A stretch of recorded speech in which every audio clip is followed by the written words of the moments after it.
नमस्कार दोस्तों, DP online classes में आपका स्वागत है। यहाँ आपको यूपी टेट सी टेट से संबंधित सारी वीडियोस मिलेंगी। तो आइए देखते हैं आज की वीडियोज। इस वीडियो में बात करेंगे हिंदी पेडागोजी के जबरदस्त 20 क्वेश्चंस, यानी आने वाली वीडियो ये 20 क्वेश्चंस आपके एग्जाम को काफी अच्छा बना देगी। चलिए पहला क्वेश्चन हम देखते हैं। हर बहन हर भाई कंसंट्रेशन के साथ इस वीडियो को वॉच करेगा। खेलों के द्वारा प्रमुख रूप से भाषा के जिस पक्ष का शिक्षण किया जाता है वह है। ये हिंदी पेडागोजी के जबरदस्त क्वेश्चंस में माने जाने वाले क्वेश्चंस हैं। तो राइट आंसर क्या हो जाएगा, हम ऑप्शंस पढ़ लेते हैं। मौखिक भाषा, व्याकरण शिक्षण, रचना शिक्षण या फिर लिखित भाषा। अब देखिएगा, हमें खेल के द्वारा बताया गया है तो व्याकरण शिक्षण का कोई महत्व नहीं है। हमें खेल के द्वारा बताया गया है तो लिखित भाषा का कोई महत्व नहीं है। तो भैया ये बताओ कि रचना शिक्षण भी इंपॉर्टेंट नहीं है। जब भी हम मैदान की बात करेंगे तो क्या हम रचना के बारे में करेंगे? नहीं, हम मौखिक अभिव्यक्ति से हम चीजों को, हम खेल को बेहतरीन कर सकते हैं। क्या हो जाएगा राइट आंसर? और हर बच्चा यहाँ पर शिक्षण जो है रचना शिक्षण लगा के आता है ज्यादातर, इसलिए इस क्वेश्चन का मोटिव रहा है लाने के लिए स्क्रीन पर। तो बहुत अच्छी तरीके से याद रख लीजिएगा कि भाषा के जिस पक्ष का शिक्षण किया जाता है वह मौखिक भाषा होती है। और किससे रिलेट करती है गाइस? ऑप्शन नंबर फर्स्ट, यानी खेलों के द्वारा प्रमुख रूप से। जी हां, चलते हैं क्वेश्चन नंबर 2 की बात करेंगे। देखिएगा, प्रोजेक्ट प्रणाली का प्रवर्तन किया है। अब प्रोजेक्ट प्रणाली ये हिंदी पेडागोजी का क्वेश्चन है। देखिएगा, और हमने मनोविज्ञान में भी इस चीज को पढ़ा है, हमने एनवायरनमेंट में भी पढ़ा है। क्योंकि हम बार बार इसलिए पढ़ते हैं क्योंकि छोटे बच्चों को जब हम पढ़ाते हैं ना तो सारे विषयों को हम किसी ना किसी विधि से पढ़ाते हैं। तो प्रोजेक्ट प्रणाली है ना, इसके प्रवर्तक कौन है? ये है किलपैट्रिक हो जाएंगे। राइट आंसर क्या हो जाएगा? ऑप्शन नंबर 4 हो जाएगा। फ्रोवेल की बात करें तो किंडरगार्टन पद्धति, हेलन पार्कहर्स्ट की बात करें तो डाल्टन विधि के जनक है, मॉन्टेसरी की बात करें तो ये मारिया मॉन्टेसरी पद्धति के जनक है ना। तो ये सारे आंसर आपको बता दिए हैं, ऑप्शन नंबर 4 के साथ चला जाएगा। क्वेश्चन नंबर 3 देखिएगा, जबरदस्त पॉइंट है। कह रहा भाषण शिक्षण में वाचन में पूर्व लेखन की शिक्षा का प्रतिपादन किया है। ध्यान दीजिएगा, हमसे अभी ऊपर क्वेश्चन पूछा था गाइस, क्या कह रहा था कि हमें प्रोजेक्ट प्रणाली के प्रवर्तक बताना है। तो मैंने कहा किलपैट्रिक हो जाएंगे, हमने कहा डाल्टन विधि के कौन है, हमने कहा पार्कहर्स्ट हो जाएंगे, है ना। तो कहीं ना कहीं अगर हम बात करें क्वेश्चन नंबर 3, भाषा शिक्षण में वाचन में पूर्व लेखन की शिक्षा का प्रतिपादन, यानी वाचन में लेखन की शिक्षा का प्रतिपादन किसने किया है? क्या हेनरी कार्डवेल्ट कुक ने, मॉन्टेसरी ने, फ्रोवेल या किलपैट्रिक ने? तो सिंपल सी बात है, राइट आंसर ऑप्शन नंबर 2 के साथ चला जाएगा। मॉन्टेसरी यहां पर राइट आंसर हो जाएगा। ठीक है, जब भी पूछे कि वाचन में पूर्व लेखन की शिक्षा का प्रतिपादन किसने किया है तो मारिया मॉन्टेसरी हो जाएगा, जो आपके मॉन्टेसरी पद्धति के जनक हैं। फ्रोवेल किंडरगार्टन, किलपैट्रिक आपके कौन है यहां पर? प्रोजेक्ट विधि। बहुत अच्छे। बात करेंगे क्वेश्चन नंबर नेक्स्ट की। क्वेश्चन नंबर नेक्स्ट हमारा है 4। कह रहा है सर जी कि हिंदी गद्य शिक्षण की पाठ्य योजना में उद्देश्य कथन आता है। ध्यान दीजिएगा, हिंदी गद्य शिक्षण की पाठ्य योजना में उद्देश्य कथन आता है प्रस्तावना प्रश्न के पश्चात। अब देखो, पाठ्य योजना है, कोई भी पाठ्य योजना है और वो उसको पढ़ाएगा कौन? अच्छी तरीके से वो हैंडल करेगा, शिक्षक करेगा, है ना।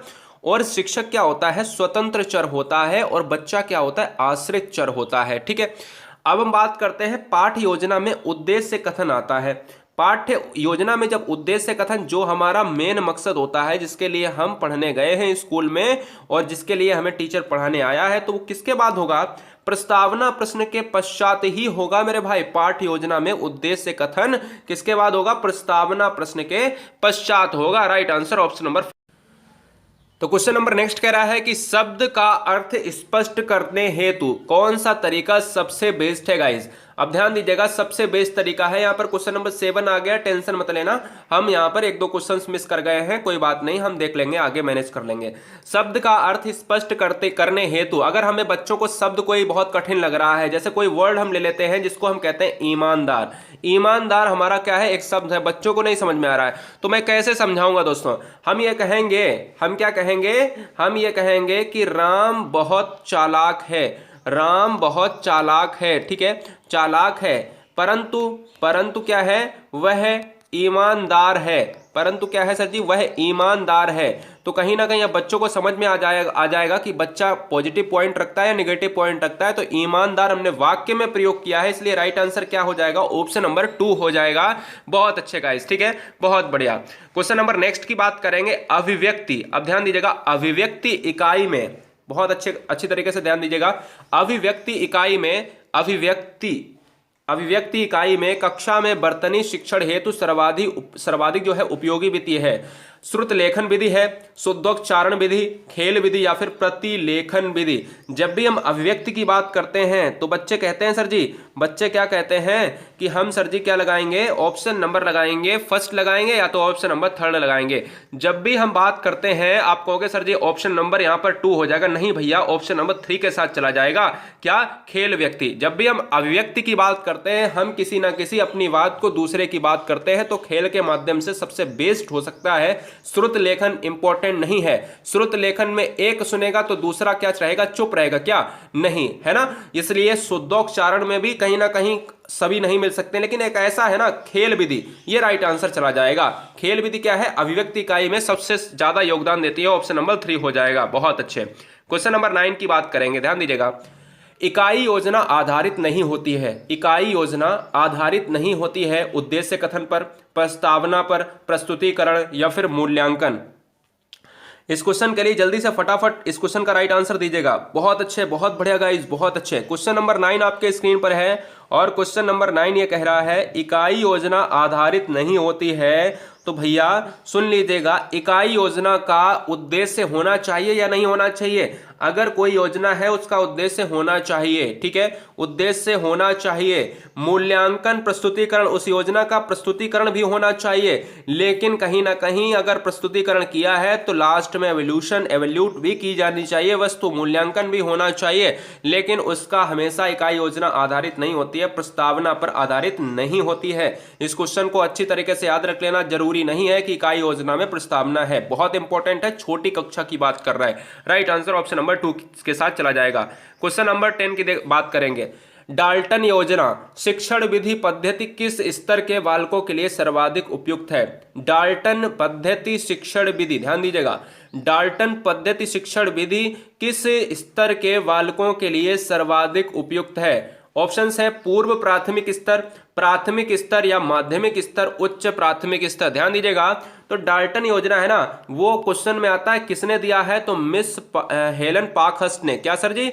मिस हेलन पार्कहर्स्ट ने दिया है। और याद रखना है एक और इंपॉर्टेंट पॉइंट आता है कि ये हैं कौन, ये कौन है, दिमाग में ये भी रखना है कि मिस हेलन पार्कहर्स्ट क्या भैया फीमेल हैं या फिर भाई ये मेल कैंडिडेट हैं? तो ये भैया मेल कैंडिडेट नहीं है, ये कुमारी हेलन पार्कहर्स्ट इनका नाम है, तो फीमेल कैंडिडेट हैं। बात थी सर 1912 की, और इन्होंने एक शिक्षण पद्धति का नाम दिया जिसको डाल्टन विधि कहा गया, डाल्टन योजना या डाल्टन प्लान कहा गया। ठीक है, कहाँ की थी? अमेरिकी की शिक्षा शास्त्री थी। और कितने वर्ष के बच्चों के लिए की बात करी थी? 8 से 12 वर्ष के बच्चों के लिए अगर विधि पूछी जाए तो हेलन पार्कहर्स्ट वाली डाल्टन योजना हो जाएगी, जो राइट आंसर ऑप्शन नंबर 3 के साथ चला जाएगा। बहुत अच्छे। चैनल को सब्सक्राइब कर लेना, यहां पर व्याख्यात्मक क्वेश्चंस की डिटेल्स भी आपके सामने रखी जाती है। क्वेश्चन नंबर 11 ध्यान दीजिएगा, कहता है भाषा शिक्षण के सिद्धांतों के प्रस्तुतिकरण का संबंध प्रमुख रूप से होता है। भाषा शिक्षण के सिद्धांतों के प्रस्तुतिकरण का संबंध प्रमुख रूप से होता है छात्र से। 11वां क्वेश्चन इंपॉर्टेंट है, 12वां क्वेश्चन बहुत इंपॉर्टेंट है, ध्यान दीजिएगा। अब देखो सिद्धांतों का प्रस्तुतिकरण, आप क्या देख रहे हो, वीडियो देख रहे हो इस समय मेरी, और आप वीडियो मेरी देख रहे हो लेकिन आप उस समय सुन रहे हो, लेकिन क्या होगा इसी दरमियान 4-5 महीने बाद जब भी आपका सिलेक्शन होगा या फिर 1 साल के अंदर जब भी आपका सिलेक्शन होगा तो आप एक विद्यालय में जाएंगे टीचर बन के, या होंगे भी अभी। ठीक है, तो यार क्या होता है कि वहां पर आप चीजों को प्रस्तुत करते हो, और प्रस्तुतिकरण का प्रमुख क्या होता है सर जी? वहां पर होता है आपका शिक्षक होता है। ठीक है, राइट आंसर क्या हो जाएगा? ऑप्शन नंबर क्या हो जाएगा? 2 इज राइट आंसर हो जाएगा। लेकिन एक और फर्क आता है क्वेश्चन नंबर 12 में। अब थोड़ा सा मैं 11 के बाद तुरंत 12 ले लिया। मैंने कहा कि भाषा शिक्षण के चुनाव की जाने वाली शिक्षण विधि किस पर आधारित होनी चाहिए। अभी मैंने कहा कि प्रस्तुतिकरण की बात करी तो मैंने कहा शिक्षक होना चाहिए इंपॉर्टेंट, और अब मैं कह रहा हूं कि शिक्षण विधि किस पर आधारित होनी चाहिए? क्या बाल केंद्रीकरण होना चाहिए, शिक्षक केंद्रीकरण, प्रयोग पर या गतिविधियों पर? तो हमारे पास ये भी ऑप्शन सही लग रहा है, ये भी ऑप्शन सही लग रहा है। तो ध्यान दीजिएगा मेरे भाई कि बच्चे को देखकर, उनको बच्चे को केंद्र में रखकर सारी प्रक्रिया संपन्न होनी चाहिए। बच्चा किस तरीके से सही तरीके से सीख सकता है? ऑप्शन नंबर फर्स्ट के साथ चला जाएगा इस क्वेश्चन का राइट आंसर। क्वेश्चन नंबर 13 की बात करेंगे। क्वेश्चन नंबर गाइस 13 कह रहा है व्याकरण अनुवाद विधि के प्रवर्तक कौन है? ध्यान दीजिएगा, व्याकरण अनुवाद विधि के प्रवर्तक कौन हैं? श्री राम कृष्ण गोपाल भंडारकर हैं, अरस्तु हैं, वाल्मीकि चंद्र हैं, फ्रांस के ग्रीन महोदय हैं। अब देखिएगा यहां पर बात करते हैं व्याकरण अनुवाद विधि के प्रवर्तक। बहुत अच्छा क्वेश्चन है। जब भी हम बात करते हैं निगमन विधि के जनक कौन है और आगमन विधि के जनक कौन है, यहां पर हो जाएंगे अरस्तु। लेकिन इस क्वेश्चन का राइट जो आंसर चला जाएगा, ऑप्शन नंबर चला जाएगा पहले के साथ, एक के साथ चला जाएगा, रामकृष्ण गोपाल भंडारकर, जो व्याकरण अनुवाद विधि के प्रवर्तक है। हिंदी का जबरदस्त पेडागोजी क्वेश्चन है। ध्यान से इस क्वेश्चन को एग्जाम में अगर आ जाता है तो गलत नहीं करना, ठीक है। बहुत बढ़िया। क्वेश्चन नंबर 14 की बात करेंगे। गंभीर वाचन किस प्रकार का वाचन माना जाता है? यहां पर वाचन कर लेना। वाचन माना जाता है गंभीर, द्रुत। ये वर्ड कैसे होते हैं? ये वर्ड ऐसे होते हैं मेरे भाई, जब आप एकांत में चीजों को बैठकर करते हो। तो मुझे ये बताओ, ये गंभीर वाचन का मतलब होता है कि आप सीरियस हैं उस समय, और वो भैया किसके साथ जाएगा? मौन वाचन के साथ जाएगा, सस्वर वाचन के साथ जाएगा। तो मैं कह सकता हूं option number 2 is right answer हो जाएगा। उसमें सस्वर वाचन का कोई भी यहां पर मेल नहीं खाता है। राइट आंसर ऑप्शन नंबर मौन वाचन हो जाएगा मेरे भाई। बहुत अच्छे गाइस, बहुत बढ़िया। हर बहन हर भाई को सैल्यूट है। एक और पूछ लेते हैं भाई, मौन वाचन से पूछा गया। देखो, सस्वर वाचन का मतलब होता है हम स्वर सहित बोला जाए, और मौन वाचन का मतलब है कि हम बिल्कुल चुपचाप पढ़ें। अब बात करते हैं क्वेश्चन नंबर 15 की। मौन वाचन किसके सहारे किया जाता है? अब मौन वाचन मुख के द्वारा किया जाता है, नेत्रों के द्वारा, उपरोक्त दोनों के द्वारा, या फिर इनमें से कोई नहीं। मौन वाचन हम नैन मटक्का नहीं करते हैं उस ऊपर खड़े होकर, हम वैसे ही करते हैं गाइस, बिल्कुल देसी भाषा में। जी हाँ, हंसना मना है, हंसना बिल्कुल यहां पर मना नहीं है, बिल्कुल नहीं मना है ना।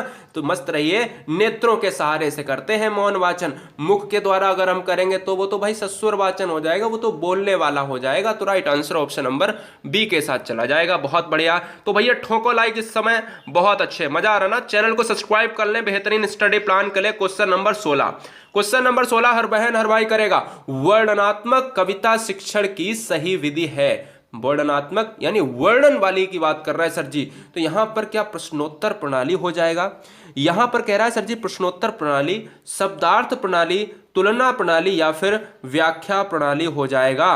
क्वेश्चन नंबर 16 स्क्रीन पर आपके यहां पर दिख रहा है मुझे। बहुत अच्छे गाइस, बहुत बढ़िया। देखो, जब भी हम चीजों को कविता के माध्यम से वर्णन करेंगे तो हम कहीं ना कहीं हम चीजों का अर्थ जानने की चेष्टा करेंगे। सिंपल सी बात है। अब जब अर्थ जानने की चेष्टा करेंगे तो भाई शब्दार्थ प्रणाली हो जाएगी। हमने कहा व्याख्यात्मक इसलिए नहीं लगाएंगे क्योंकि ये नेगेटिव पॉइंट रहता है मेरे भाई। व्याख्यात्मक हुआ, रटना हुआ, ये वर्ड नहीं आपको लगाने हैं। राइट आंसर ऑप्शन नंबर 2 के साथ चला जाएगा मेरे भाई, ठीक है ना। बहुत अच्छे। हो जाती हैं गलतियां, और गलतियों से ही आप सीखोगे। अब आगे कभी नहीं गलत होगा, ये लिख के रख लो, है ना। बहुत अच्छे। तो राइट आंसर ऑप्शन नंबर 2 के साथ चला जाएगा। क्वेश्चन नंबर 17 की बात करेंगे, चलिए लगाइएगा। बहुत अच्छे। क्वेश्चन नंबर 17, प्राथमिक स्तर पर कविता शिक्षण की उपयुक्त प्रणाली कौन सी है? प्राथमिक स्तर, छोटे बच्चों की बात कर रहा है गाइस। कविता शिक्षण पढ़ाना है, और कविता शिक्षण में आप सभी जानते हो कि कहीं ना कहीं मनोरंजन की बात होती है, और बच्चे सीख भी जाते हैं खेल खेल में। क्या प्रणाली होनी चाहिए? व्याख्या प्रणाली। मैंने कहा व्याख्या है, तुरंत काट दो। तुलना प्रणाली नहीं करनी है गाइस। व्यास प्रणाली और गीत व अभिनय प्रणाली बची है। तो कविता तो भैया सिंपल सी बात है, ऑप्शन नंबर डी के साथ जाएगा। या तो सर सोचने वाली भी, तनिक संदेह भी नहीं होना चाहिए, इसलिए राइट आंसर ऑप्शन नंबर 4 के साथ चला जाएगा। बहुत अच्छे गाइस, बहुत बढ़िया। जी हाँ, ऑप्शन नंबर 4 के साथ चला जाएगा। क्वेश्चन नंबर 18 की बात करेंगे। हिंदी गद्य शिक्षण की पाठ्य योजना में उद्देश्य कथन आता है। ये मैंने अभी क्वेश्चन कराया है, शायद ऊपर मैंने क्वेश्चन करा दिया है, रिपीटेड हो गए हैं वर्ड्स, कोई बात नहीं। देखिए, हिंदी गद्य शिक्षण की पाठ्य योजना, अब पाठ्य योजना को पढ़ाने के लिए आप उसका उद्देश्य कथन कब आएगा? उसका उद्देश्य कथन क्या मौन वाचन के पहले, आदर्श वाचन के पहले, पूर्व ज्ञान के पहले? नहीं, प्रस्तावना प्रश्न के पश्चात आएगा। तो राइट आंसर ऑप्शन नंबर 1 के साथ चला जाएगा, है ना। हाँ जी, 1-2 क्वेश्चंस यहां पर मिस हुए हैं, मैं अभी करा दूंगा, मैं अभी आपको कराता हूं, टेंशन मत लेना। अभी मैं आपको कराता हूं 19वां। यहां पर भी देखो, यहां पर प्रयोग हुआ है, फिर से बता देता हूं। शब्द का अर्थ स्पष्ट करने हेतु कौन सा तरीका है? तो मैं सबसे पहले उसको वाक्य का प्रयोग करूंगा। मैंने अभी आपको पॉइंट बताया था कि ईमानदार, है ना, वाक्य का प्रयोग करूंगा। तो हम वाक्य का प्रयोग, अगर कोई कठिन शब्द है बच्चे के सामने, तो वाक्य का प्रयोग करके हम चीजों को बता देंगे। अब देखो, क्वेश्चन नंबर 20 कह रहा है। क्वेश्चन नंबर 20 ये कह रहा है आपसे, कह रहा है सर जी देखिएगा, वाचन के समय पुस्तक के आंखों की दूरी कितनी होनी चाहिए? वाचन के समय पुस्तक की आंखों से कितनी दूरी होनी चाहिए, ये आपको बताना है। बहुत ही अच्छा क्वेश्चन है, और आपको बताना पड़ेगा भाई। कितना होना चाहिए? जल्दी से कमेंट करिएगा, जल्दी से कमेंट करिएगा। देखिएगा, अगर हम बात करते हैं, क्या सर जी, अगर हम बात करते हैं तो राइट आंसर चला जाएगा 12 इंच के दोस्तों साथ। ऐसे ही हमारे और वीडियोस देखने के लिए हमारे चैनल को लाइक करें, सब्सक्राइब करें।